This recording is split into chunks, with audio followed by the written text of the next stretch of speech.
Hello and welcome back to the Life Fit podcast. I am your host, Jack O'Halloran, and today I chat with my fellow Corkonian Daniel Twomey. Daniel is a PhD Researcher of Wellbeing in Trinity College Dublin and the founder of DTWellbeing. He previously worked as a teacher and university lecturer of physical education and qualified in both personal training and mindfulness-based stress reduction. Having suffered severely with his own mental health during his 20s, he dedicated himself to developing the skills to manage stress and anxiety so that they don't affect his life anymore. His passion is to pass on these tools and help others who may be struggling with their own physical and/or mental health. In this beautiful conversation, we cover a variety of topics such as connectivity, positive and negative lifestyle cycles, instant and delayed gratification, the power of habits, and much, much more. As always, we also share many tips, tricks, and hacks that you can start implementing and practicing today to help you in your journey through life. If you'd like to find out more about Daniel and his work, head over to DTWellbeing.com. And if you enjoy what we do here on the show, you can support us by checking us out on Instagram and Facebook at LifeFit Studios. You can reach out to me personally at JackO'Halloran_IE, and you can help us keep the lights on over on Patreon, where every little donation goes an awful long way. We are the Life Fit podcast there. So, without further ado, I welcome you now to sit back, relax, open up that heart of yours, and enjoy the show. Hello and welcome to the show, Daniel. How are you? I'm very good, Jack. Thank you for having me on. I appreciate it. It's an absolute pleasure, You're keeping sane amongst all the COVID madness, are you? Just about, Jack. So, fortunately, I'm quite busy with the research that I'm doing up here in Trinity College. So it's keeping me occupied and keeping my mind off other things. So, yeah, all things considered, we're doing okay, thankfully. How about you? Kept going, oh yeah. It's there's a lot to be said about keeping busy, isn't there? I Oh, mean, there is. it was like, Jesus, I was very busy up until COVID, and then it was like all of a sudden everything gone. It's like, shit, Mm. what do I do now? It's like I have to keep busy or otherwise I go insane. So Well, yeah. yeah. So it's but when you're in business, you kind of have to make up your own ways of being busy, don't you? You do, and I see Um, that you're obviously doing it, and I've done the same. A little few pivots here and there. We can be kept going. yeah, and it's like I guess that's a large reason as to why I wanted to have you on and share your worth and values because you know a lot about all these processes you can do when we are facing the shit we're facing. Mm, Um, and there's certainly people out there that I think are suffering, and yeah. they may have been doing great, and then all of a sudden they're not. And Mm, hopefully, between the two of us, we might be able to add some value for them.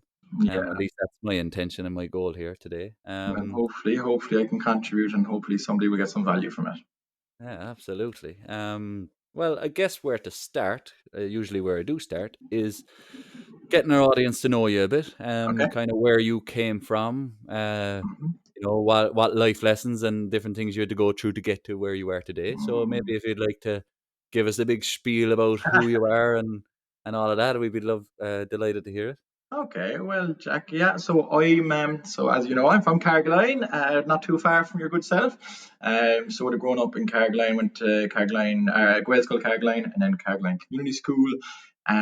Would have grown up having two parents as teachers and real strong role models.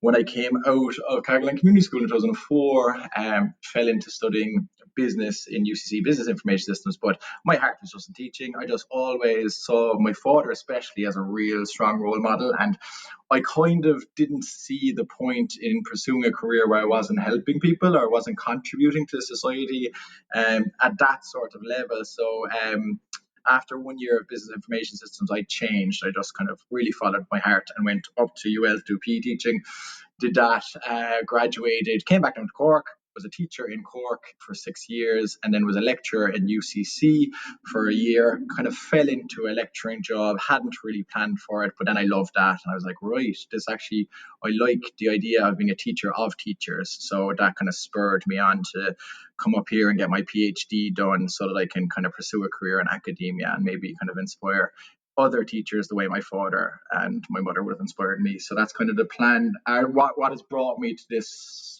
position of being a PhD researcher in Trinity, I guess. Awesome, awesome. And what kind of would have brought you then towards mental health? Because I know you're doing your Mm. PhD in, isn't it, a physical activity and kind of positive psychology, positive mental health? Yeah, You it know, would be, I guess. So so the PhD is it's evolved over the 3 years that I've been doing it now. So it started off quite general physical activity, positive mental health, and now it's kind of like a study. The title is kind of like a university for life question mark, and it's like how much of an impact can one well-being influencer make on the students of Trinity College Dublin. So like it's like land Daniel in and land Daniel with his startup into Trinity and see what sort of impact we can make on the students while we're here and try to quantify what sort of difference we have made. And I have a startup in the same area that I hope to replicate my learnings from Trinity when I come out of this kind of like bubble or incubator, that I hope to bring my startup like nationwide with the same intention to reduce stress, anxiety, and to improve mental health through physical activity and dialogue and things like that. But what brought me into that, or my passion or interest, would have been when I was in UL. Just as a young fella, I would have only been about 22 or 23. Just had a real kind of tough experience with my own mental health, and felt really isolated. And the fact that I was away from my folks in Cork and stuff, I just didn't have a good time in 2008. So yeah, 22, kind of turning 23. So like now my passion, like my skill sets are physical education, personal training, and things like that. But my PhD is in the area of education psychology, and it's just trying to give back and try to maybe help others that might find themselves in the same position, because I really don't want anybody to have to experience what I experienced. I love that, and it's. I guess I can't remember where I came across it, but it's this idea of turning your own pain into somebody else's gain, you know, and like Mm, I myself have had that. I mean, I've had my own struggles growing up and different mm, familial issues, all this kind of thing, and it's like, right, mm, how can I use what I suffered with and make mm. sure that, geez, if one person can suffer Yeah, less because of that, worth it. you know, and it's no, it would be a lot easier to just go and get a job, you know, just work in a shop Mm. or work in a business or whatever, Yeah, and that's yeah, fine, and for I'm sure. not downplaying that, and that's a perfect way to do it, but I don't know. I feel a resonance with people who decide to take their suffering like that and kind Mm. of do something about it for others. You know. Yeah, yeah, yeah, yeah. And I feel as though I always would have had that kind of empathy, or always would have had that kind of, as I alluded to when I like left, a really kind of, the university course I was doing at UCC was like, it was going to lead to a lot of good opportunities, and I was like doing so well in that particular area of study. But I just wanted to help, and that was even before that experience. I just wanted to help. So combining that with my real, tough experience in my own mental health, I was like, right, and this is just my calling now, it's my passion, and I don't really care about like monetary success or like how people view me. I'm just like in my path now. This is what I want to do for the rest of my life. And as you said, if it impacts one person, it's worth it. And I've been on this road now maybe 3 years, and I feel as though it has had a lot of positive impact. And yeah, I'm delighted to do it. Hmm. And I guess if I were to ask you a question around, so to bring you back to that time, if you Mm, were to try and be objective about Daniel Twomey 2008 as if he yeah, was someone else, yeah. and you're looking at him and his habits and his Mm, idiosyncrasies and his all of those things, mm, is there kind of face palm moments where you go, yeah. "Why were you doing that? You should have been doing this." It was And I all guess ego, then man. It was all ego. yeah. It was all ego, and like ego is just another word for insecurity. And I just had to have this perfect facade. I was so conscious, and I was just almost to a level of being obsessed with my image amongst other Mm, people, and whether that be my community in Carrigaline or my community in UL or whatever. And it was so much pressure, and then it just blew up. It just blew up in my face because it's unsustainable, and that was my face map. Now I don't give a fuck. I was like, I literally do not care what anybody thinks of me, and it's just easier this way. mm. And it is.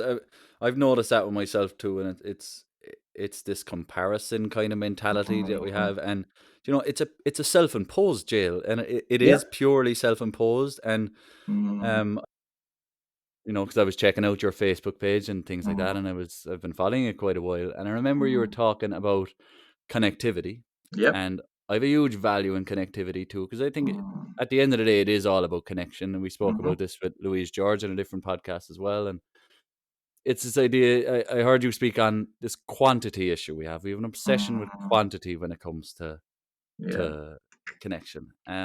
Could you maybe delve into what you think on that, and how you think that, again, Daniel Twomey in 2008, how he may have been not as wise to all of that as maybe Daniel Twomey is in 2020. Yeah.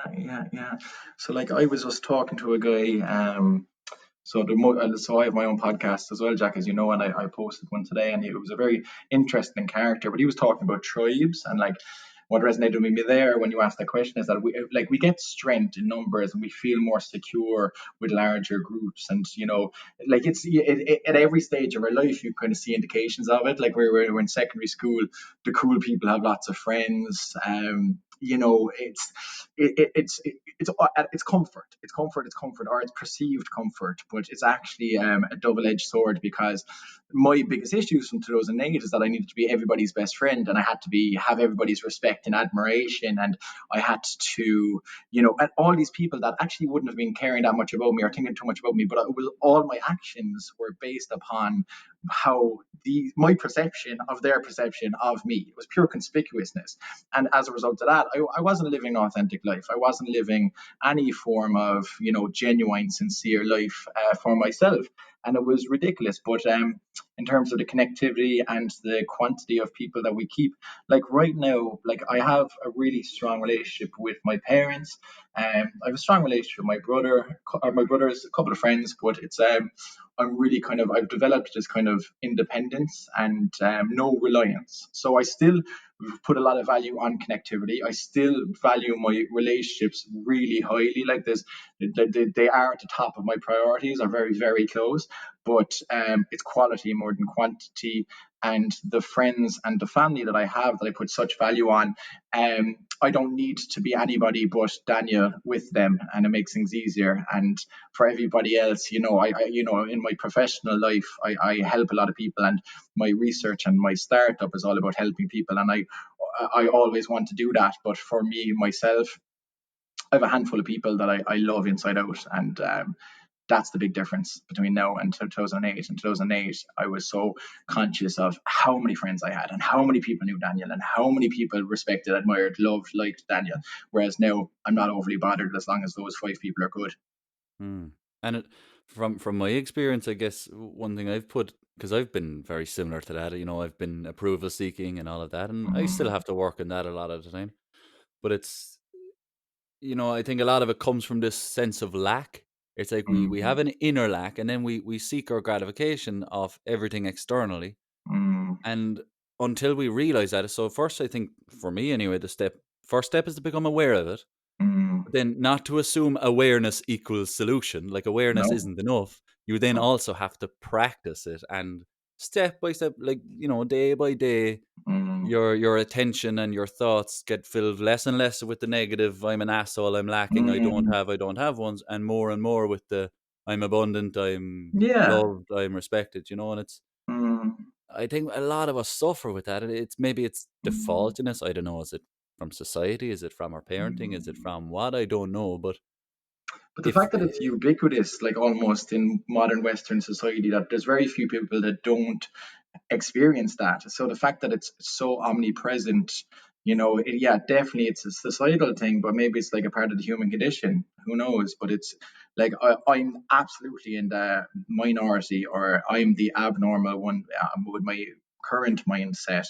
Um, and that's it's kind of a frightening thing to think, or it's a little bit sad, because I don't think anybody can be as healthy or as happy as they potentially could be without being sincere or genuine or authentic to themselves. And if we were to be pandering to everybody that we know, or everybody that we come in contact with, and we adapt and change our behaviors accordingly, well, we're never going to be authentic, we're never going to be sincere, and as a result, we're never going to be happy. yeah. Now, if I was, a 23-year-old college student, and I was ticking all of those boxes, I was looking outside of myself, I had an external locus of control, I was coming from a place of lack. How would I first become aware that I'm even doing that? And then once I am aware of it, what would you advise, the first steps, or at least maybe some of the main important things to begin to open up the rabbit hole on?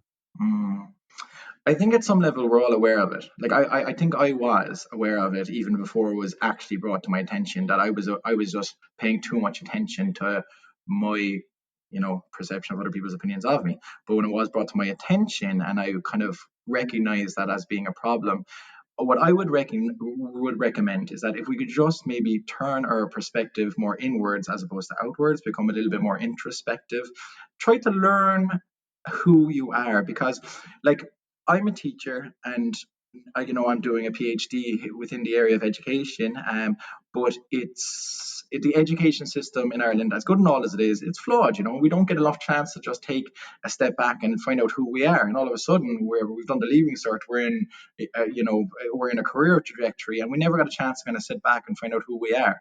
So for me, I think that is the first step, and we can do that lots of ways. I really encourage people to do kind of like there's a lot of kind of resources that you can build awareness around your personality, what ticks your boxes, what gets you going, what motivates you, what makes you happy, and just things that we can do just to learn a little bit more about ourselves. That is the first step. Or no, sorry, that's the second step. After getting awareness, the second step is right. Let's find out who we are as individuals. And it can only be done by yourself. So your parents can't tell you who you are. Your friends can't tell you who you are. You need to do that work on yourself, by yourself, for yourself. And once that is done, like I'm so aware, and we were kind of joking before we came on recording, but I was talking about my limitations regarding technology. I am so aware of my limitations and I'm so aware of my strengths. I focus on my strengths. I give them steroids. I'm like, right, this is what I have. Just from that introspective work that I would have done, I'm aware of what I'm good at. And that gets all my attention. I'm also aware of what I'm not good at. So that awareness allows me not to put myself into situations where I'm reliant on those things and I'm just aware that I'm not good at. And there's no judgment. It's just nobody is good at everything. So I'm really aware of what I'm not good at, and I'm conscious of it. If I do have time, I might try to make it a little bit better, but I'm not taking any attention away from the good stuff, because we all have good stuff that other people would love to have. But if you don't concentrate on it, it's no value to you. So I'm just all in on the stuff I'm good at. But I'm also aware of what motivates me. So like what I was saying there about, my desire and ambition. I wake up in the morning, I was like, how can I make the situation better for other people? Like that's the first thought I have. Like everything I do on social media, everything I do professionally is like, how can I make things better, other people's situations better for them? And I developed that awareness a long time ago. So having the awareness of what motivates me and gets me up and gets my fire in the belly, that's obviously the career trajectory that I should take. But if I wasn't aware, you're not going to be able to do that. So just invest in yourself and just take a step back. And if you're going to learn about anybody, learn about yourself first. Yeah, and it is a lot easier said than done, I guess, Yeah, and that is to no be question. empathetic with those who are suffering. Of course, it's we can have the advice, the tools, the processes, and sometimes people can get defensive to that because we hate facing our own demons, we hate facing our own shadow, our own, the self. But is to begin to liberate from mistake. I mean, I think people have, and maybe it ties in with this comparison culture as well, that we're terrified to even admit that it's possible that we are bad at things. And it's like, we should be in a situation where it's like we can laugh and joke about the stuff we're terrible at. Totally, mate. I mean, It's just being vulnerable. It's just expressing that you're not perfect, because nobody is. Like, this is the hypocrisy, or the thing that just baffles me. Is like, we're all aware that nobody's perfect, but everybody's pretending that they are. yeah, Like, it makes yeah. no sense. And nobody believes it anyway. So, like, you couldn't tell me you're perfect. I'd be like, no, Jack, you're lying to me. So, like, I don't know why we put these pressures upon ourselves. Now, again, without judgment, we all do it and we all have done it. So, it's just, again, part of either society's influence, or maybe we're all just designed this way. But when you tap out of that, like, the only way to release yourself from that conspicuousness or that external locus of evaluation is that you have to face it. There's no other Yeah. way. You either do it now or soon, or you'll still be talking about it in 8 years' time, or down the line you'll still have to deal with it. Whereas if you hit it face on early doors, you have the rest of your life to avail of the benefits of that awareness. Invariably, inevitably, if you don't face it, you'll have to deal with it forever. And it's that is it. It's like, if we can set ourselves on the best platform now, because look, life is this big, long, iterated game. Yep. This, the domino we set today will be having effects in 10 years time, 20 years Mm-hmm. time. It's this idea of, right, if you're, I don't know, 40 years of age and you're up to your eyeballs in debt and the wife is leaving and all of this horrible stuff. And if you were to picture that like a tsunami, Mm. like that tsunami started with a ripple somewhere. Yep. Now, on the flip side of that, if you're 40 years of age and you just signed a contract for €1 million, you just had your third baby born, life couldn't be better, Mm. that also started with a ripple. It is a Totally. tsunami now. And that's one thing I've personally found helped me a lot, was when I began to see the enemy and the hero, or the tyrannical side and the Mm. kind of hero side, as the same thing. It's when I began to Yeah. learn about things like polarity, things like contrast. Nice. So, for example, if I don't know, if I went to the shop and somebody was an asshole to me in the shop, Mm. that I can get all emotional and take that personal if I want, but then I'll only Mm-hmm. probably expand that and create more of it for myself. Yeah. But I could use that horrible experience and I could say, I could find out who I am, even though it was unpleasant. I could say, well, okay, I don't like being told, XYZ, you're stupid, you're this, you're that. So maybe that actually means I like being told you're this, you're that instead, So you Mm. can always turn it. And Yep. that's what I began to do for myself, and it helped me a lot. So it's nearly, you take the bad thing, they say, turn a crisis into an opportunity. Mm-hmm. Um, and I'm just wondering, have you any other kind of tools like that, or little kind of hacks Mm. that you done, that helped you develop your own ability to see past the ego, to see past that externalized, Mm. over personalized view of yourself, Yeah. I definitely have over the years, because I would have taken everything quite personally once upon a time, and I'd feel as though I could be quite defensive once attacked, and it's unnecessary, because nothing in the world deserves that level of stress from our own perspective, and there's actually nothing that can happen.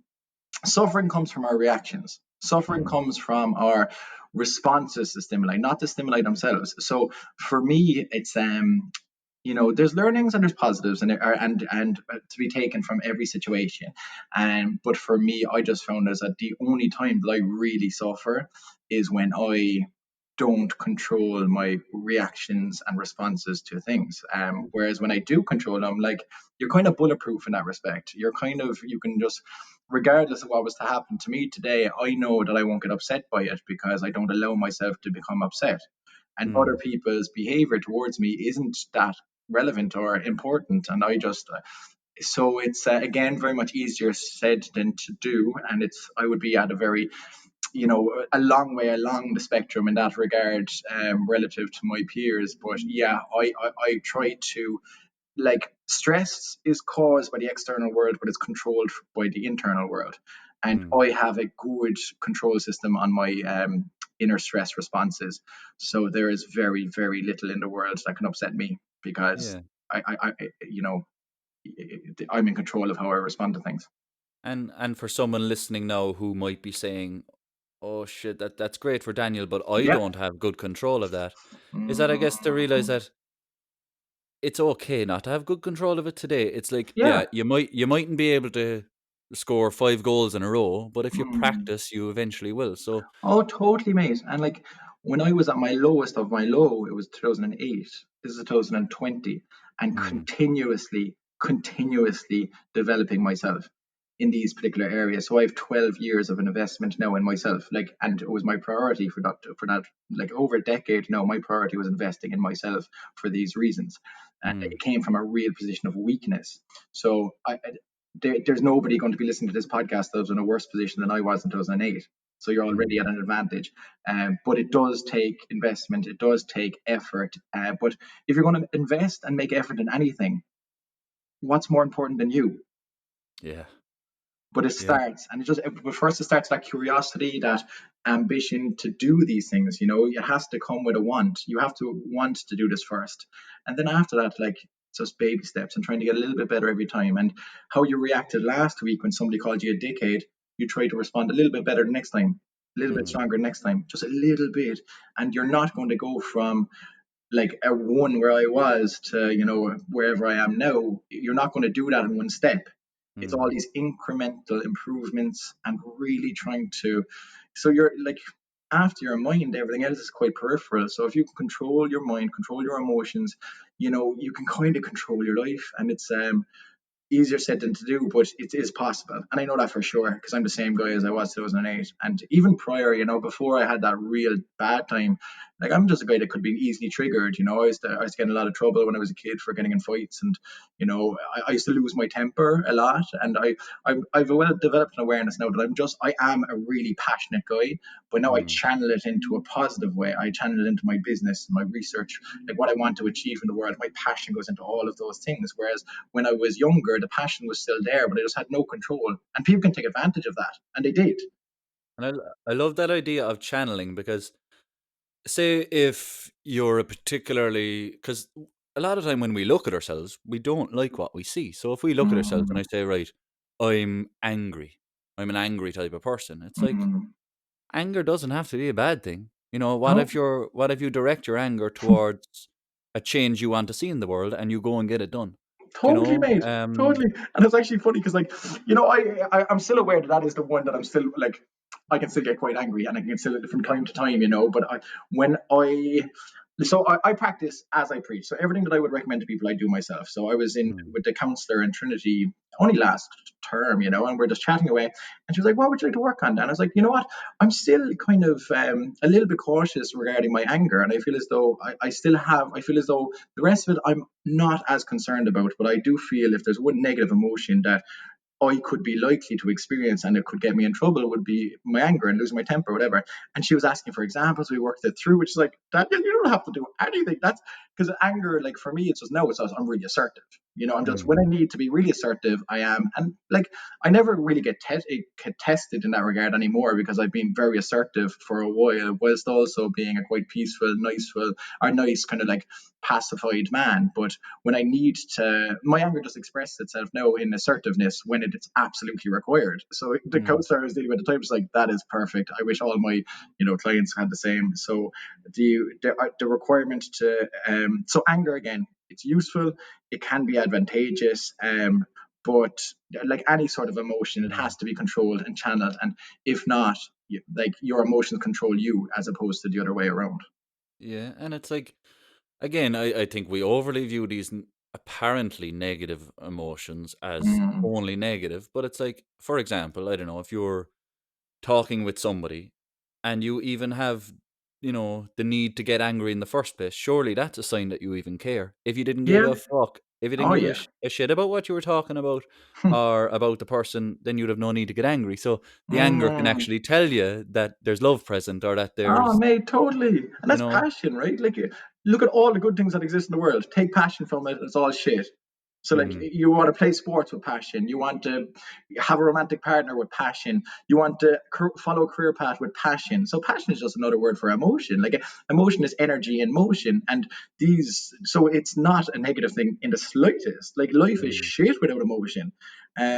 So we need it. And it's not, as long as it doesn't get you in, like, for my concern was that my emotion and my passion was at such a level without any harnessing that it was consistently getting me in trouble, mm, consistently landing me in hot water, and consistently landing me in positions of regret and remorse when I reflected upon my behaviors. So that's when it's like, right, we got to have a look at these things.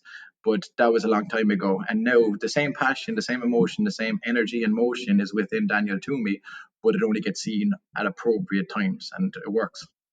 and I'd like to make the point, just in case it's not clear, because I guess it's coming. I'm coming from a place of like the law of polarity, Mm-hmm. contrast laws. It's like you can apply the same thing to a good thing. So say you're a great hard worker. Mm-hmm. I mean, you can be a great hard worker and provide the loving space for your family and all of that and your friends, or you can be a good hard worker and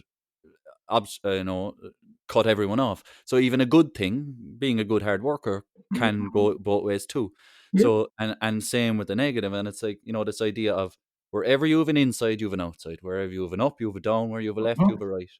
Mm-hmm. And it's that side that's beginning to see the wholeness to the coin. Mm. Um, and I think as well, there's a this idea of we hold on to the mistakes we made yesterday or the day before and blah blah blah, and we go around with a big rucksack on our bag filled with all the weight of moments that aren't in the present. You call them past moment, future anxieties, whatever, but they're not present.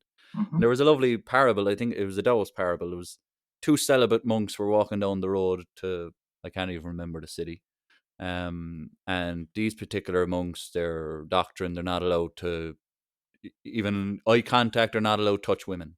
Mm-hmm. And along the road, they see a young girl lying or sitting down at the side of the street, and she's crying and she's not doing well. And one of the monks stops and he puts his arm around her and he says, "Is everything okay?" And she tells him her problems, and so he carries her to the nearest city. So he's breaking all of his rules. He carries her to the nearest city and leaves her alone, and they go about their business, the two monks. And a few hours later, the other monk eventually built up the courage to say to him, said, "Oh my God, do you not realize that you just broke all the rules there, and you were holding that girl and you shouldn't be holding it?" And the monk's response was, "I let the girl go ages ago, you're still holding on to her." Nice. And I just think it's an incredibly powerful idea, and It is, man. we have habits of holding on to so much shit. And Ah, again, I and for think it ties what? back. Like, for what? We're here once, we're here once. We might get 80 to 100 years, all things going well. And like, how much of this unnecessary suffering are we put ourselves through for no gain? Like, there's no positives to holding on to things from your past that make you feel bad in the present. There's no Mm, positives in focusing on the future so much that you actually miss your present. Like, there's no positives you taken from these things. And again, this is what we all do, and it's unfortunate because I would hate to be on my deathbed at the end of my life because I didn't live one of those days because I was in mm, other days. yeah. Absolutely. And there's another quote. No, it's kind of to do with moral principles and the likes, and it was, "Most men die 1,000 times a day, Hmm. whereas I'll only die once." And Yeah. it's this idea of like, what are we playing it safe for? What are we Hmm. holding back for? And it's like, all right, if you take Prince or Michael Jackson, Hmm. Elvis, Hmm. any of them, it's like they were great people. They were more than likely greater than most people will ever be. Hmm. Yet have we really talked about them since they died? Not really.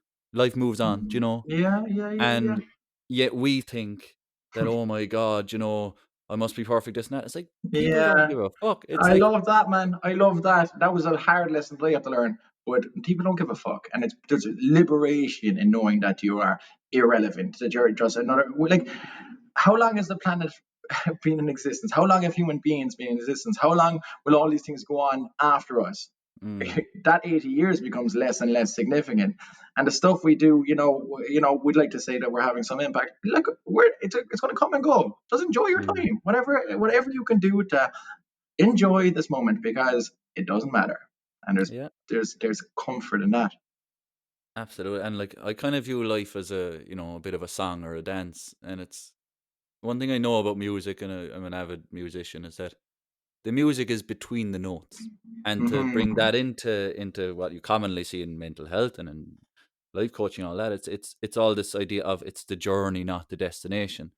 If you listen to really successful entrepreneurs, and like as an entrepreneur myself, of course, I try to listen to a lot of successful ones to try and find out how to do it. But they all say that, you think. So I was listening to Matthew McConaughey the other day on Gary Oh Vee, and he was going on about, yeah, I saw that as well. you get a movie out or whatever. It's like that's not doesn't give you the satisfaction you think it is. Like, yeah, you No. get a movie out, you make 10 million off it. It's like it was the making of the movie that makes it Hmm. all. And again, whether our life is Totally. the movie or whatever, it's the making of it. It's the everyday stuff. Yeah. It's the And little that's things. it's cool, man. It's cool because then we don't put value on how successful we are in particular projects. It's all about the journey, and and like, I wake up in the morning and I can't wait to attack the day. And that is real talk. I wake up at 5 Mm, a.m. I don't even have an alarm. My eyes open up and I'm just ready to attack the day. And yeah. nothing significant really has to happen for me to feel that way. It's just like I'm just excited by this feeling that I get from just doing the stuff that I do. And I don't really care.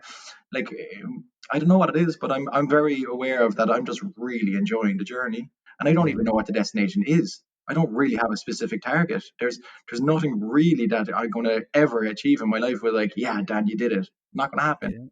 yeah. And if I were to guess or make a hypothesis in that, is that You probably wouldn't give a fuck then. If you think like that, then you probably don't care if you get hit by a bus today or if you die in your deathbed when you're 90. It doesn't Oh, matter. mate, totally. I only thought of that Yeah. recently, and I've been thinking. I've thought it a few times.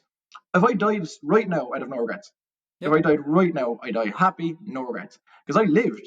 I know I lived. Mm. Yeah. Um, and I'm like, all things going well. Like, you don't know how much of a life you'll get, but I can say that with absolute confidence. If I was to be struck down right now, no regrets. I had a good life. Mm. And I guess to bring your, like the DTW, that depression to well-being, I Mm, guess when I look at that, I see this kind of spectrum, and I see all the mm, way in the depths of despair to all the way to elation, and somewhere in between mm, there's that journey, and it's, yeah. I guess, to bring in things of personally when I've been really at the bottom of that wheel, and it is a wheel. You come Mm, up and you come back down and all of that. yeah. And when I'm really there is one thing I might do, and I learned this in college actually, for a different reason, but I matched the two of them together, was this PBL process, problem-based learning, was developed in Mm, Maastricht University. And say if you just took a cup or a blanket or a glass or a remote control, whatever it is, something mundane and, you know, just a tangible item, mm-hmm, there is unlimited opportunity in that. So, say for example, I'm looking at that cup. It's like, well, what's the cup made of? Is there things you can do with the stuff that cup is made of? Is it what's the cup designed with? What are the color patterns? Is there a thing you can do with them? What's the texture? What's the And you can begin to rabbit hole so much. You could write a like 100,000 word thesis on that cup alone. And mm, yet, when we're down in despair, we narrow our vision and we see no opportunity around us. And it's like, mm. you could just develop a business plan from a cup alone, never mind, an abstract thought, or never mind, Mm, using all of the cups and the stuff on the wall and everything. And it's, mm. we forget that. It's like, at the end of the day, we're in an infinite universe that Oh has yeah, like literally no limitations. And it's only zero. when we think limited is when we feel limited, Mm, do yeah, you know? yep. Absolutely. There's abundance all around us, and Mm, there's an endless pool of resources. We're not that allows me. I have a real kind of cooperative um, mindset regarding the business. Like I'm not in competition with anybody, or I don't like what anybody does with business or with their own financial gains or goals or what anybody else is doing. It's irrelevant to me because it doesn't impact me in the slightest way.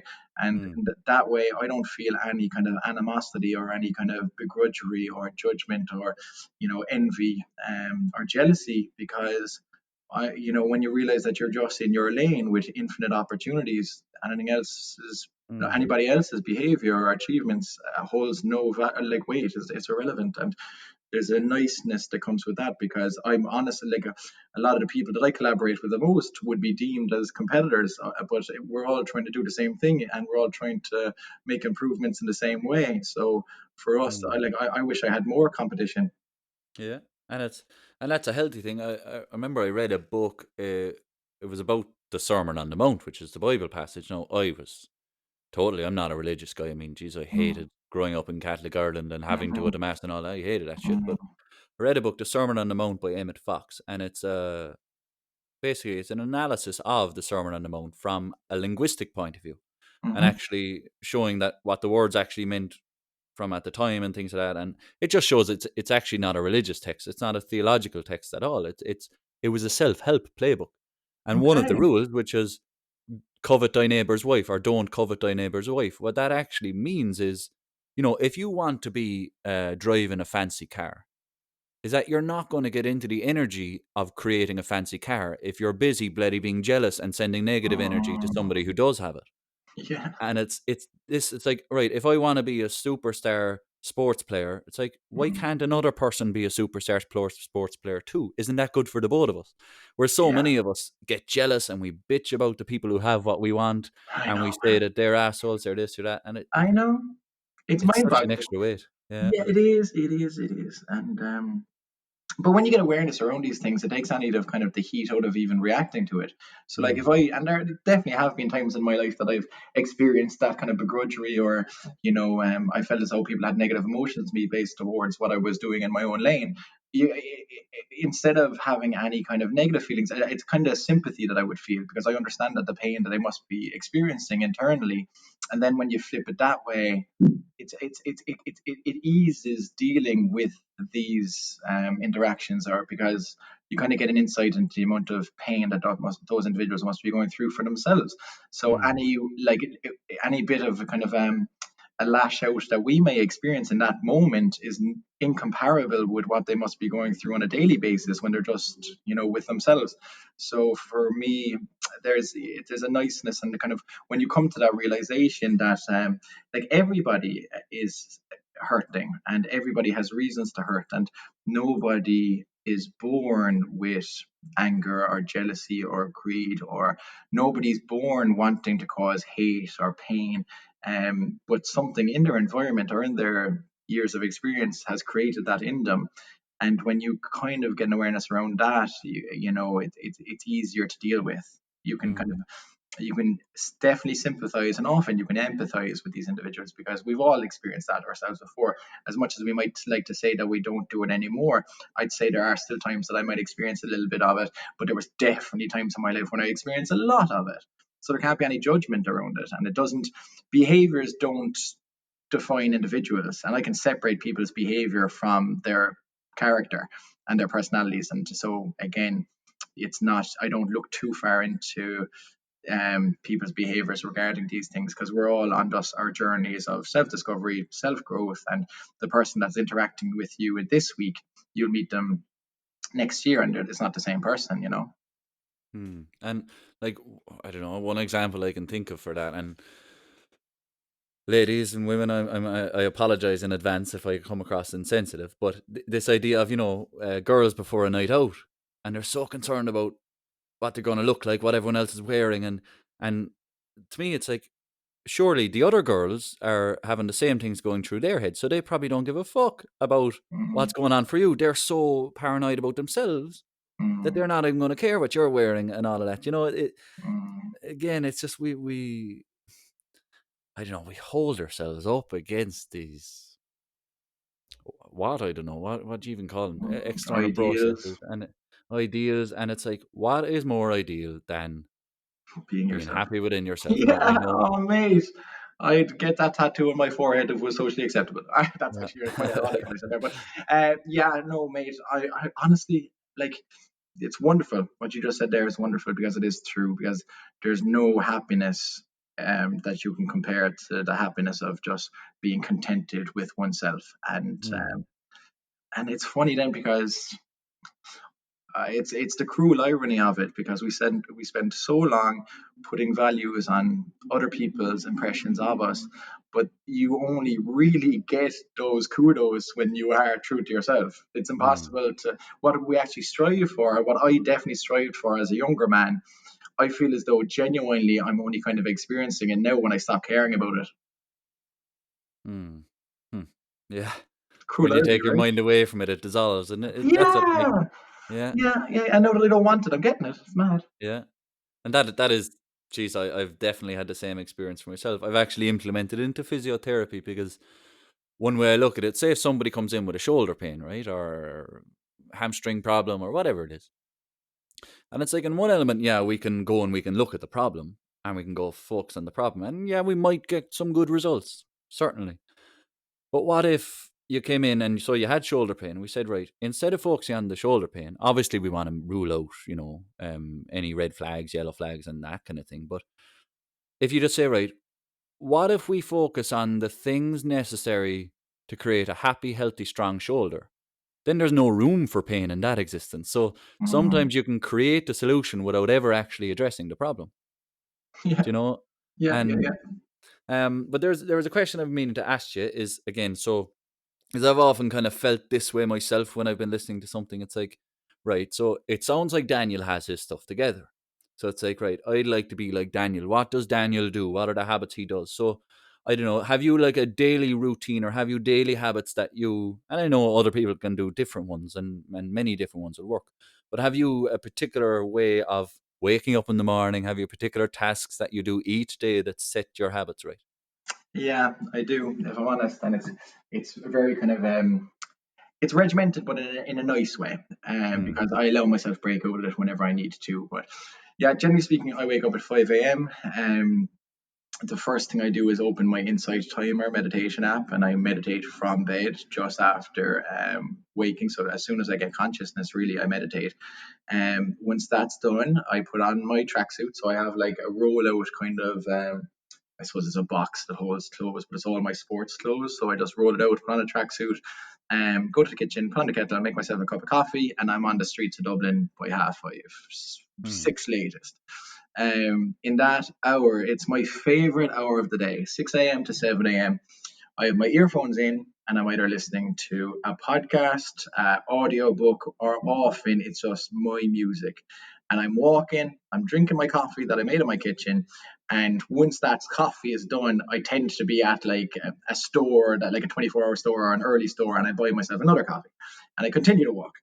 And then and it's all different directions. Like I live in the center of Dublin, so sometimes I go down to Grand Canal Dock, sometimes I go through Temple Bar, sometimes I go up towards the parks or whatever. But I'm walking around the streets, and I'm one of the first people on the streets with walking with my coffee. I'm back on my desk at 7 a.m.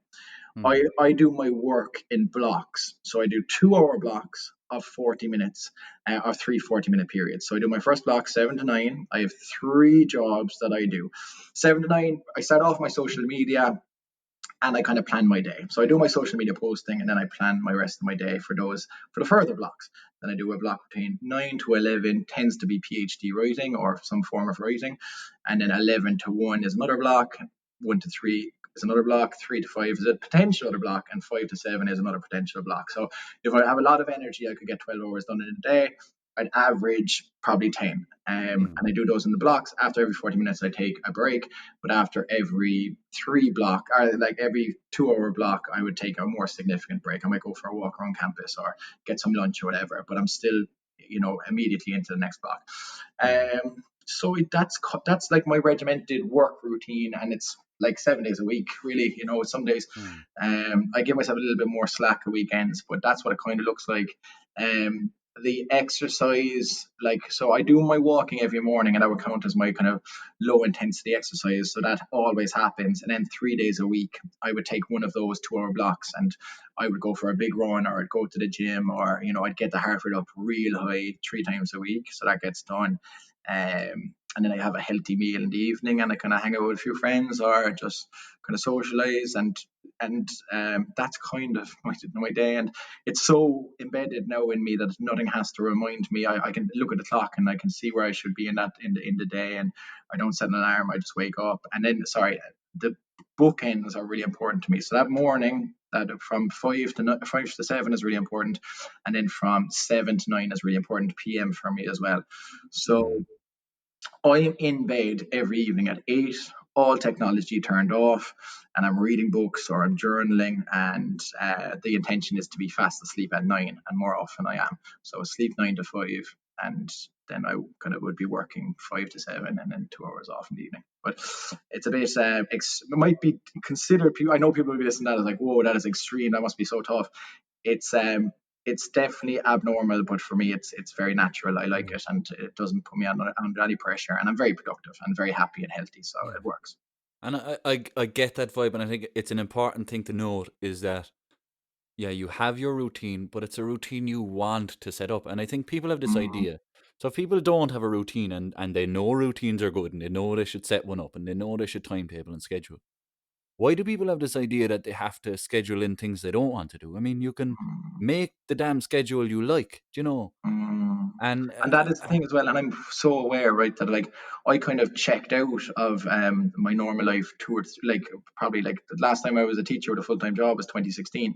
So I've been really making a proactive effort to cultivate the future that I want. Like I'm an entrepreneur. Like that's how I define myself. I'm an entrepreneur, and everything that I want in the future to have set up so that I have stability. And, if I was supporting others, that they have stability, it just requires this amount of work. But because I'm not getting, I wouldn't be financially compensated for that work right now. I'm kicking it down the road. I know that will come, but the future that I'm trying to cultivate for myself wouldn't be possible without putting in these years now. But if that wasn't your ambition or your desire, it wouldn't, I would never have had a routine like this when I was a teacher because I didn't deem it necessary. Yeah. Yeah. And I think as an entrepreneur, and I identify with that too, it's one of the hardest parts about it is you have to make it up yourself. There's no one Yeah. holding your hand. There's nobody telling you what to do. And you kind of got to figure it out yourself and say, shit, like you could easily just stay in bed or you could easily just Mm. do nothing, but it's It's on your shoulders, really, isn't it? Your on future. your own shoulders. And that comes with its own weight. That comes with its own Yep. problems. But at the same side of that, it also comes with its own benefits, Mm. I like Um, that though. I like being accountable from my. I always felt like this. I remember being a young fella in school, and I just really had this mindset and philosophy. Is like how well I do in these exams just comes down to how much I work, and it's mm, something that I've brought through into my adult professional life. Is like I don't think there's anything that are outside of the realms of possibilities as long as I'm willing to match it with work ethic and work rate. There's power in that because I don't think I'd work as hard if I didn't think that was true. If I mm, thought, there was too much out of my control. But I just remember being Carolina Community School and like coming up to exams, I was like, well, it just depends on the hours I'm going to put in. And if I put in the hours, the grade will be there. If I don't put mm. in the hours, the grade won't be there. And there's power in it because you take that accountability, you take the responsibility, and you know then that things are possible. But it only comes down to you putting in the hours. Isn't it 10% inspiration, 90% Mhm. perspiration? Do you That's know? it. That's it. And That's it. and and I don't know. I know I can definitely fall into the trap of that. As I'm very idea orientated, and I can be very abstract in the way I think. Mm. So I'm not always the best then at actually, setting aside the time to actually, you know, do the work or do the nitty gritties. No, that's not to Mm. say that I don't. Jeez, I've enough done for myself as well. But Mm. that's an inner battle. You're trying to battle between that kind of staying hopeful, staying inspired, staying Mm. interested in opportunity and ideas and seeing all of that in the world. But then, kind of on the flip side, there's this element of you got to pay the mortgage. You Mm. Oh gotta, yeah, no you doubt. know, you gotta get the results at the end of the day too. And it's just finding that balance. Mm. And it is a balance. Some days it'll be up, some days it'll be down. But the Yep. idea is, for me anyway, over time is to have it more equalized. Yeah. Not that it'll ever stay consistent, but just to day by day, or say in 6 months' time, it'll be that less fluctuant, and in another six Mm. months' time, it'll be that less fluctuant again, and Mm. just slowly but surely getting there with that. Yeah. Um, Absolutely. yeah, and now I guess another thing I'd like you to kind of talk on about, because I've seen a wee video you done on it, but this idea of positive lifestyle cycles. Mm. So I hadn't really come across much of it before, and I'd love to know more on it. Ha, well, I'm glad you haven't come across it before because I should trademark these things because I don't think I ever heard that either before I made it up. That was just a title I gave it. But Aha. yeah, so the positive lifestyle cycle, it's really based upon.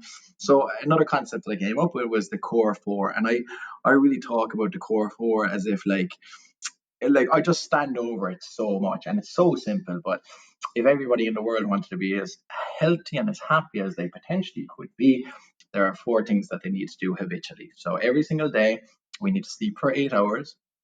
When we're awake, we need to exercise 40 minutes to an hour every day, 3 days a week. It needs to be really high intensity, but the other 4 days, you go for a walk for the hour. Your diet should be healthy, nutritional, balanced, and then you drink enough water. So 5 glasses of water equates to 2 liters per day, absolute minimum. So the little breaks you hear, you might hear me now in the microphone sipping from time to time because I have my pint glass next to me and I'm drinking my water. So the core four is something that I try to hammer home to everybody, but it's wonderful because like even with youngest kids, they can understand it. I used to be the manager of the summer camps here in Trinity Sport, and I used to just be hammering these home, and the kids like one of the main rugby coach here is like a fella called Tony Smith, and he's a really lovely man. But he came up to me once, and it was such a lovely moment. He was like, "My daughter is still talking about the core four, and it's a wonderful thing." And she's like, "But it's easy to remember, but like it's simple. The beauty is in the simplicity, and it's just we got to do it. And if you're not doing it, and you ask yourself why aren't you as healthy or as happy, it's like you're not looking after yourself. Mm, So that's the core four in the most basic possible way. But the cycle, the positive lifestyle cycle, is that they would all contribute into one another, right? So this is the most minimalist cycle I'm going to talk about, but there's other ones that are above again. But the positive lifestyle cycle relative to the core four is that if I exercise right now, so we finish this podcast and I go for a big run, I'm going to come back. I'm going to be so thirsty that I will drink water, and often I'll overcompensate. So I'll be taking in more hydration than I actually need. But then you get the benefit of that. Your skin looks better, your hair looks better, you're flushing out all these toxins from your body. So it's great. I'm also hungry, but I'm hungry for like good nutrients after the exercise.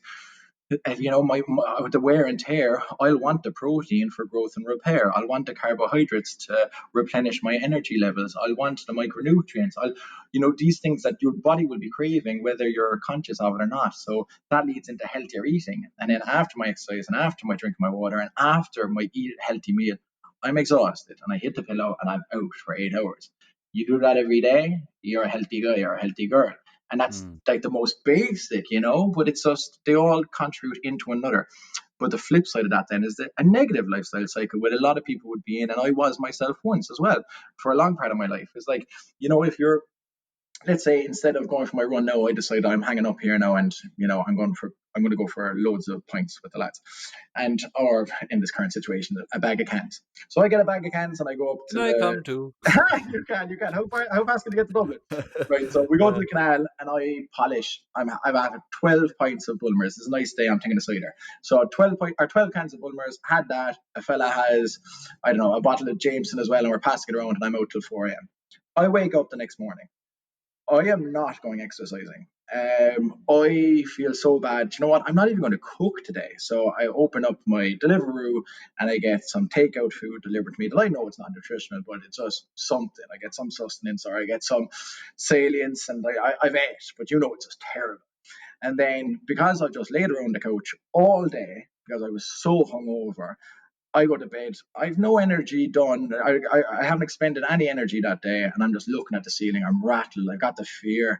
I'm like already worried about what people are going to talk about because I drank so much whiskey that I made a holy show of myself, and you don't sleep. And the next day, you wake up and like, oh man, yesterday was terrible. I'm going to go for a cure here. That's another cycle, man. You're back in it.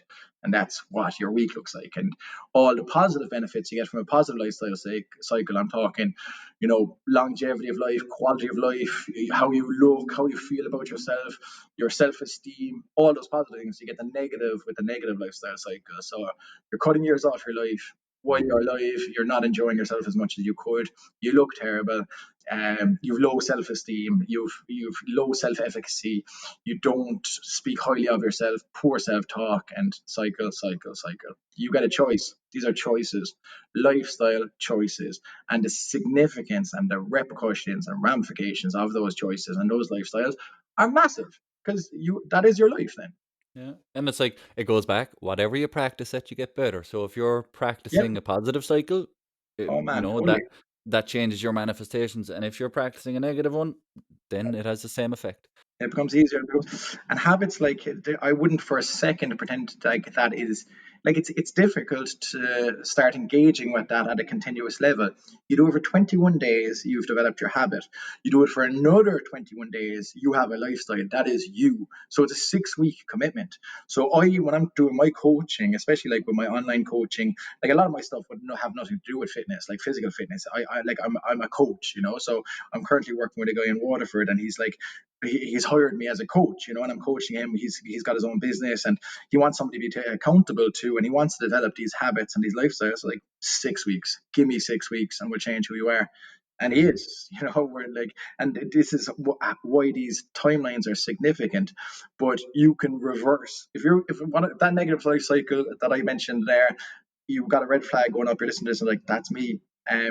It's not a life sentence. You can change it, but like anything, it comes first from awareness and then proactive effort to change. Because I don't think anybody listening to this would disagree that there's one of those lifestyles that is, healthy, or even there's one of those lifestyles that are appealing. Like that, one of those sounds good and one of those sounds bad. I don't think anybody would disagree, but we're kind of passive and we don't take control.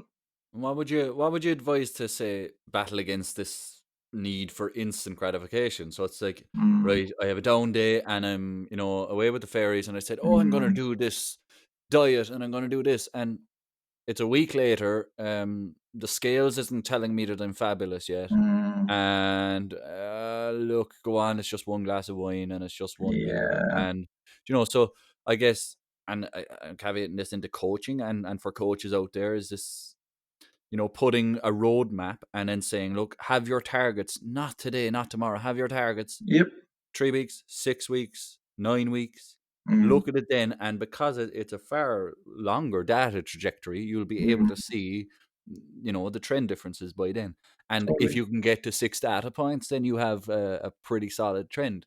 Yep. You know, Yep. but Yep. Yep. but we just have this, whether it's Instagram, whether it's back in, Mm, the amount of stimulus we can get from our phone and Facebook and all of this. mm, We just want everything right now, and it's like, mm, I don't know about you, but again, I grew up doing manual labor and things like that, and mm. there's something very powerful about Yeah. having a pile of shit in front of you, getting the shovel to it, Oh it taking time, and then you have a pile of shit over there instead, yeah. and you can look at it and you can say, I did that. I put that Yeah. pile of shit from here to there, and I didn't do Mm, it instantly. I didn't click my fingers. mm. I actually worked for Oh it. man, yeah, and that's the difference between like just immediate, like that endorphin kick, or the like we would get, that boost that we'd get, a hormonal boost from that immediate gratification. So if I went for a pint now, or if I went something for immediate satisfaction, you get that dopamine hit. Whereas what we really want, we don't want that burst of happiness. We want satisfaction Mm, long term, and that's when we kick it down the road that way, it's serotonin we're getting, that long term satisfaction, that happiness that we get from knowing that, I started this project. I worked continuously towards this project, and now the end results that I see in front of me that are tangible, like in your instance, is a pile of shit.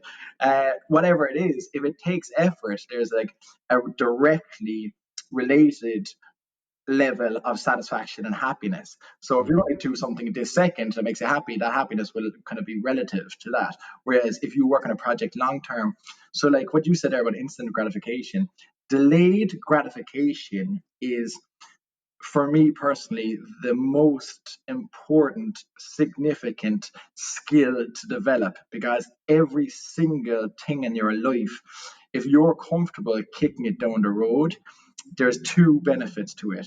So the satisfaction you get knowing that it was long term, that you made a commitment to yourself, you followed through, and now it's achieved, that will lead to satisfaction. That leads to your serotonin levels being improved, and you wake up happier about who you are as a person. Self esteem, self efficacy, self talk all goes through the roof. But also, there's no pressure on yourself day to day when you know that the target is down the line. So mm. it alleviates some of the daily habitual pressures that we put on ourselves as well. So, again, we're going back to the fancy car. If I want a Ferrari tomorrow, I'm not enjoying today. If I want a Mm. Ferrari when I'm 60, that's a fun target to aim for. You know what I'm Yeah, saying? I love that. I really do. And I know we both done a pod with Conor O'Keefe, Oh, legend. and I think he's a prime example of that, in that, all right, so he was not doing well, and then he gave himself crazy objectives that he wouldn't be able to achieve in 5 minutes, i.e., running 100 kilometers or whatever it was. And it I can wouldn't be put it past something, him.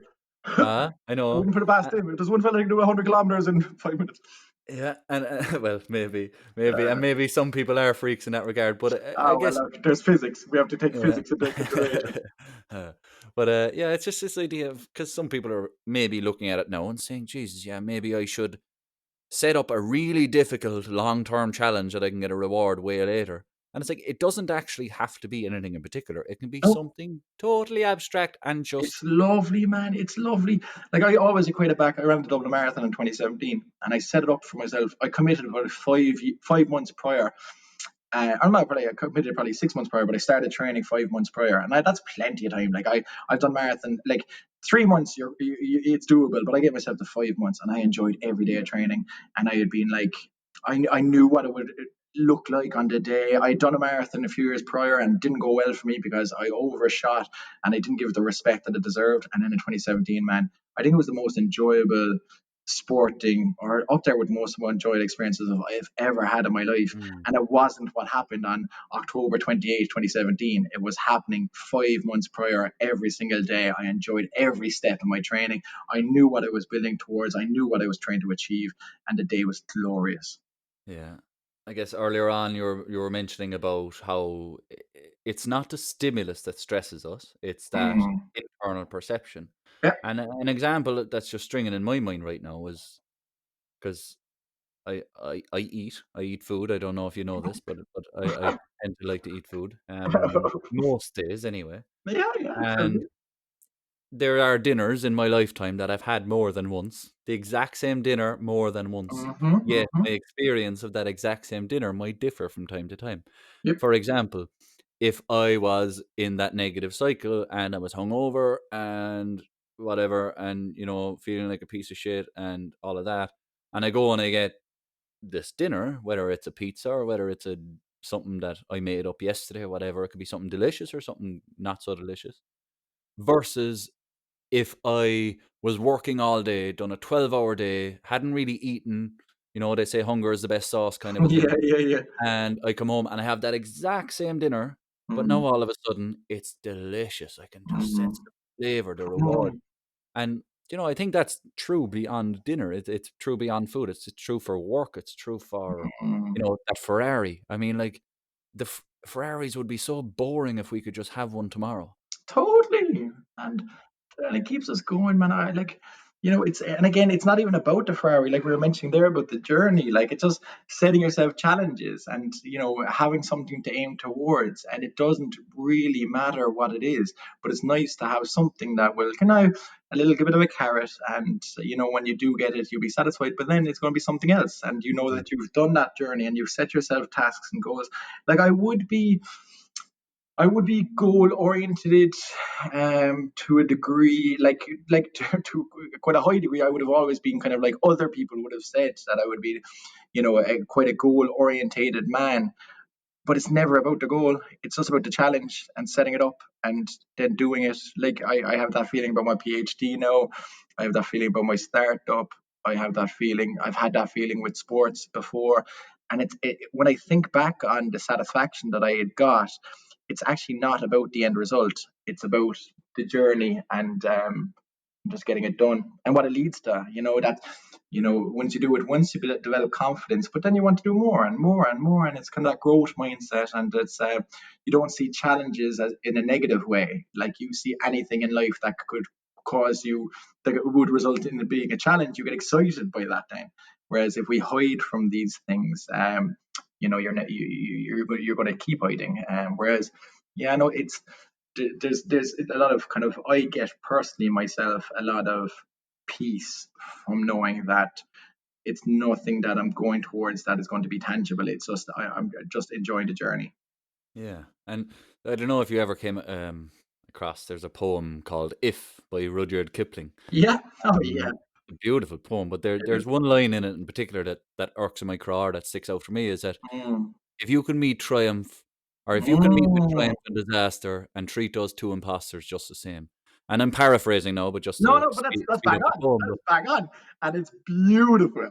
And there's such strength in it. And if it resonates with you, you're onto a good thing. If that mm, resonates with you, because I think that would confuse a lot of people. Whereas if it resonates with you, and that's how you operate in your life, you can't lose. Then, if you can't, you literally cannot lose, because if you see success and failure as one and the same, even though they are imposters, then how can you be rattled? How can you feel?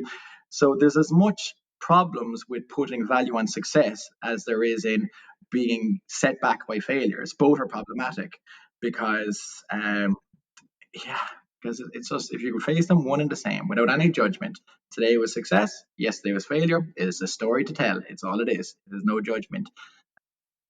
I'd go as far to argue that, say, I don't know, I'm just trying to think of the best in their fields. Is like Messi and Ronaldo have Mm. probably made more mistakes than any other professional footballer. Mm-hmm. And I think that's what, like, whether you think businessmen and the best of the best, or you think in any field, the best are likely the ones who've actually made more mistakes than everyone else. Yeah, because they're You not know, frightened of making them. They're not not frightened of frightened of making making. mistakes. These are And the it's people that like, succeed. yeah, and it's what you learn from. I was Mm-hmm. listening to Dan Pena. He's known as the $50 billion man. I don't know, does he own or run CNN or own it or something? Anyway, Okay. he's a very successful man. But he says this idea in businesses, and it's the same in life: is people come up with an idea, and they have it in the incubator. They're trialing and trialing and trialing and trialing and trialing. Whereas he said, if he gets an idea his way, he says he'll just do it. If it works, fantastic. If it doesn't, he'll learn from it.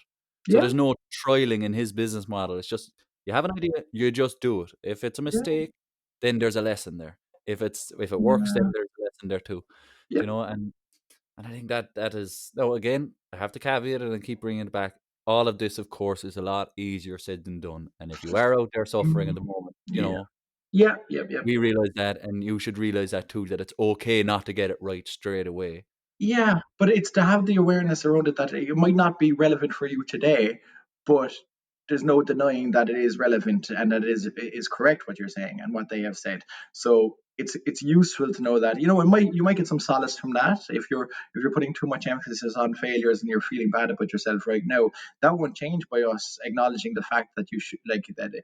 It's helpful not to feel bad about failures. Like that's not going to help you immediately, but to Mm, know that it is true will help you definitely eventually when you start to see it the way that we're talking now.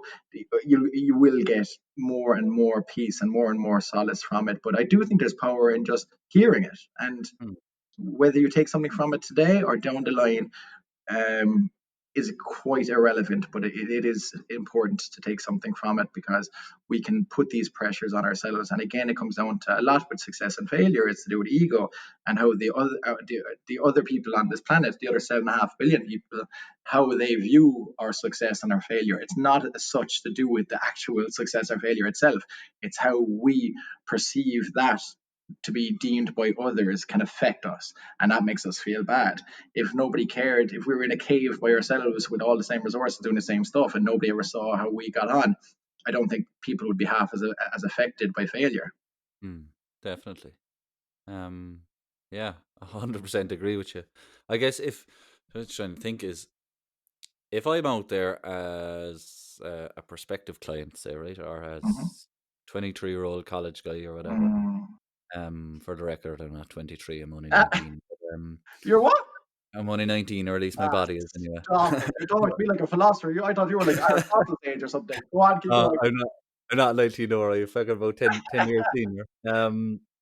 But basically, so if I were to come to you Mm-hmm. and I had a bit of money in my pocket, Mm-hmm. and I realize I've probably by now I'm already self-aware that I need to do something for myself. Mm-hmm. I'm already self-aware that I need help Yeah, and that that's okay and all of yeah. that. I guess the question is, when I ring you up, is what do I expect, or what can I expect? Where would we go? Do you know, what would you guide me Mm. through? Yeah, so like everything that I do in terms of being a coach, it's really everything is bespoke and everything is super tailored to the particular individual. So the first conversation we have, you might reach out to me and then we'd arrange a conversation either via Zoom or over the phone, or if things were back to where they were, I'd meet people for a coffee.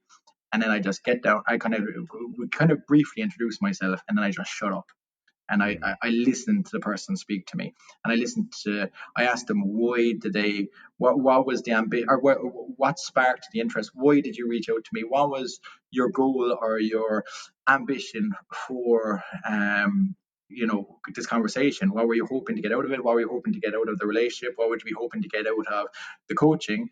And then I just shut up and I let them talk, and I've yet to replicate anything even closely. Everything is so bespoke to the particular individual, and my background is physical education, personal training, fitness instruction, but mindfulness-based stress reduction is another qualification that I do have.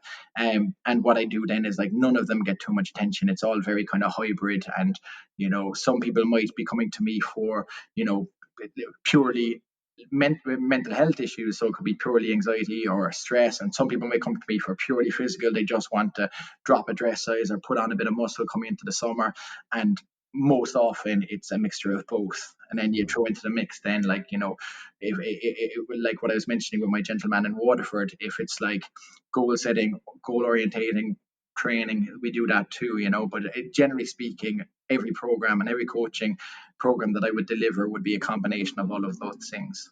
But the client tells me, and then we work around it. I love that, because I guess anytime I've been in that space myself, a feeling I can have, or an accusation of others I can have, is, oh, they don't understand where I'm at. Like, Mm. I'm afraid in case I get a generic treatment, or in case I Yeah. get, a program or something, and it's like, Generic coaching isn't worth, like, it's literally not worth anything. It's the most useless service that I can imagine. Like, because what is the point? But and also then, like, let's say it's a 6 week program, I give my clients opportunities to give me feedback every 2 weeks. And mm, like, critical feedback is what I look for. But often, I've been doing it so long now, I'm quite happy with the feedback that I do get, but I'm probing, giving them an opportunity. And it's on paper, like it's a Word document that I'd send out. And I was like, "Yeah, you're in control of the next 2 weeks as well, and the next two yeah. weeks. It's not just the first conversation." So, I What I love love it. about that is, if I go to you and I hear that you're open to hearing where you're going wrong, Oh then man. I know that you're actually more concerned about helping me than you are looking good yourself. And I Yeah, love and, that. and it's the next client and the next client. And for me, mate, I don't want people to tell me I'm good. I'm looking for the critical. Mm, I want people to tell me where I'm not doing well, because that leads to potential for improvement. If I'm getting told all the time that everything I'm doing is perfect, where's the growth in that? definitely. Yeah, I love that. Love that. And it's just giving, it's giving respect. I'm the service provider. Like, people are exchanging their hard-earned money to be working with me. So I'm so aware of that, and I have a lot of professional integrity. And I was like, I want to give you every bit of value from this.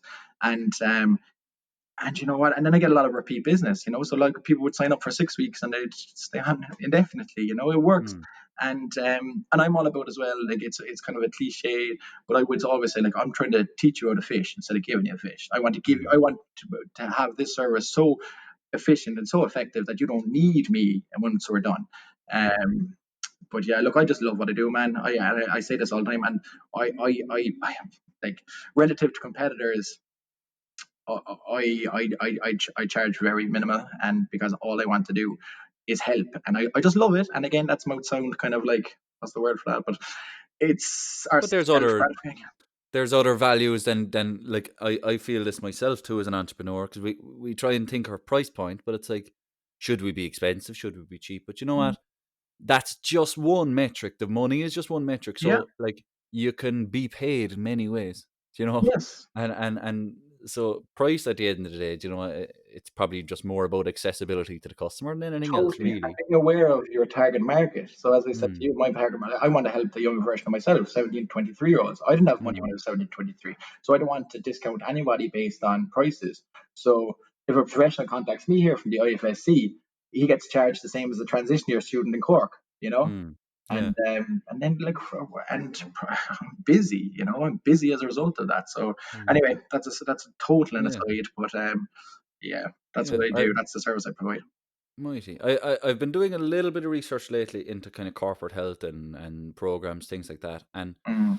one thing that I've come across, and I guess I've known it to a large degree for a while, but is this, so if you have a physical activity program, so Mhm, for example, if I come to you for a personal training program, mhm, is that, as we talked about habits, and it's more about keeping things going long run, that there's a huge need for behavioral change in order to be able to keep compliance up. And I mm, guess that's then where the strings to your bow of, the mental health side of it. mm, And I guess I'm wondering is, even if somebody comes and they're not telling you about their problems, or they're not, it at least on the face of it doesn't seem to be a mental health thing, that it's mm. more, I just want to drop a dress size, or I just want Yeah. to gain an inch in my arms. Would you still find yourself, I don't know, or do you still have some, like, I guess you do, have some of those motivational, more the social kind of interventions and stuff like that involved, even if the person isn't necessarily Ah, seeking it intentionally? yeah. Like, I couldn't turn it off if I wanted to. It just Hmm. the and it just comes up organically. And this is how my business even started day one. So, like, when I was up here in Trinity first, and I just started my research, and like, my supervisor was a really cool guy, and we kind of do this. The first year of research is it's soft, such the point that we don't even pay fees. But he says, get to Dublin, we'll work together, we'll meet often. But it's like, we just worked together for free. Essentially, it was like pre-research or pre-PhD year that we did for year one. But like, Hmm. we were engaged, and like I would have been a research fellow is the correct title. So I'm on campus, I'm still doing research, but I'm not flat out as I am now. So I was doing that, and I was working as a personal trainer in Trinity Sport. And because my PhD is in mental health, and I was like doing talks with my supervisor and then doing talks by myself, like within schools and at festivals and those things that would happen in around the city, I was doing lots of talks on mental health. So then I was a personal trainer in Trinity Sport, working for Trinity Sport, and my clients were just curious. You're like, so what are you saying? Like, how can you help me with my anxiety or me with my stress? Because myself included, nobody is as healthy and as happy as they could be. So everybody has that curiosity and everybody wants this information. So even if somebody had come to me and they're just training for purely physical reasons, when they get wind that I could help them with an interview that's coming up that they don't feel as stressed, those conversations happen. I don't even have to be proactively trying to cultivate these conversations. They come up organically. And when Yeah. I'm coaching, I put a lot of emphasis on developing relationships. So it's not just in the sessions that we're together, either on the phone or online or together physically. There's a lot of interaction, a lot of communication. At the end of 6 weeks, we know each other inside out. So these conversations just happen. And so even a purely physical program wouldn't be purely physical on the DTW program. And even a purely mental program, if I was working with stress relief or anxiety or individuals who might have panic attacks or panic disorders, it's always physical as well. It's always kind of that blended program that I offer.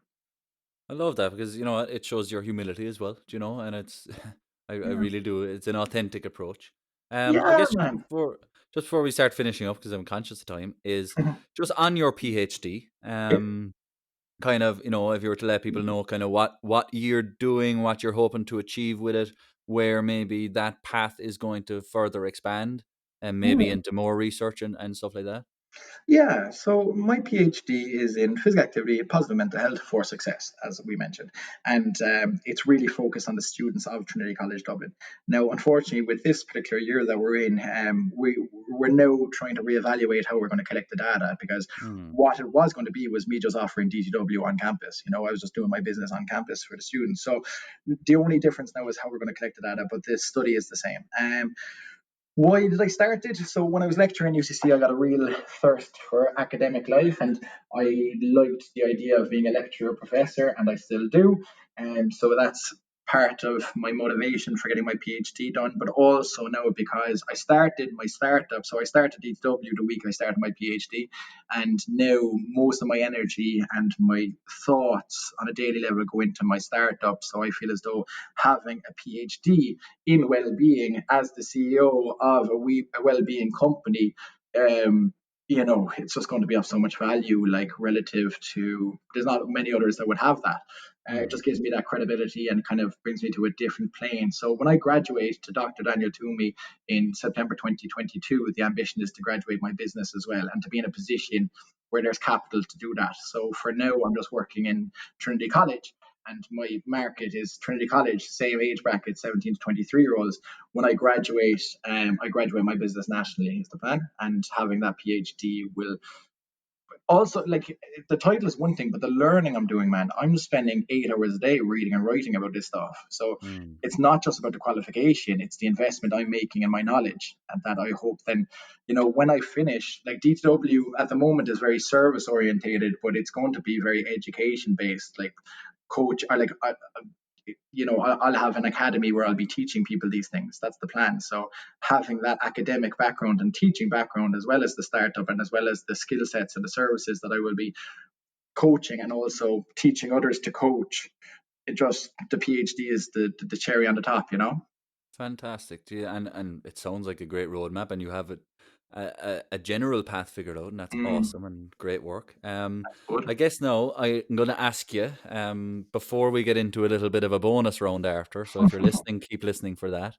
Is basically let our audience know where to find you, what to look up, any resources you have, or things that you'd like to share with them, plugs and the likes. I appreciate that. So the website is probably the easiest place to find me. So it's www.dtwellbeing.com. And then that has links to all my socials, my blogs, my podcasts, things like that. But the website is just the easiest one to go to. So again, that's www.dtwellbeing.com. So that's the best place to contact me. In terms of resources, so again, it's very easy for me to say, but I just love reading books.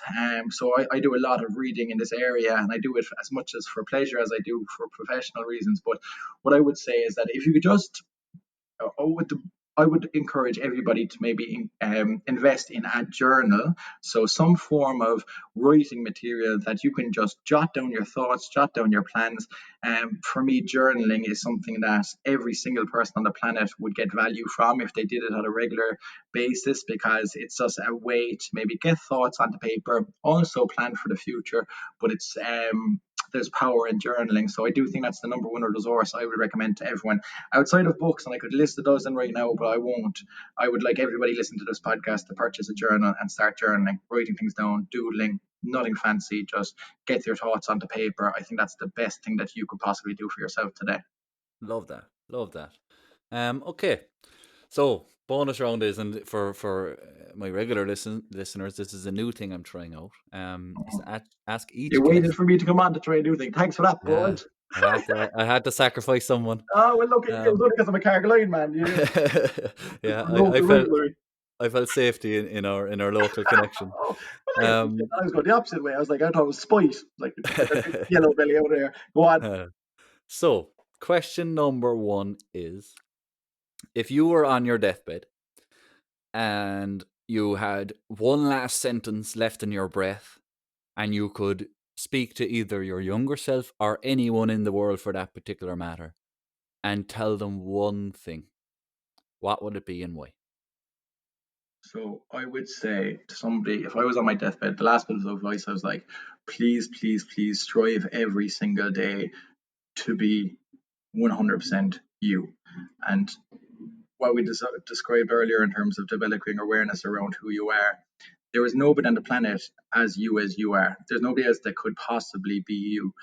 Being you is your superpower. And once you develop an awareness around who you are and you have an understanding of who you are, commit to just being your authentic self. Because if you do that, you can find yourself in a state of flow. You can get into your lane comfortably, knowing that you're being genuine, sincere, authentic to yourself, and everybody around you will benefit from that.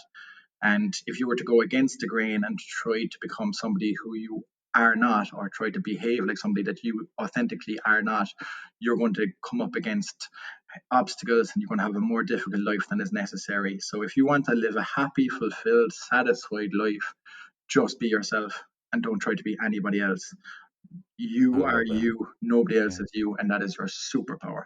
And you'd be doing the world a disservice by not being you. that's beautiful. Beautiful. I love that. Absolutely love that. The next question then, and maybe we can get another hashtag going around this.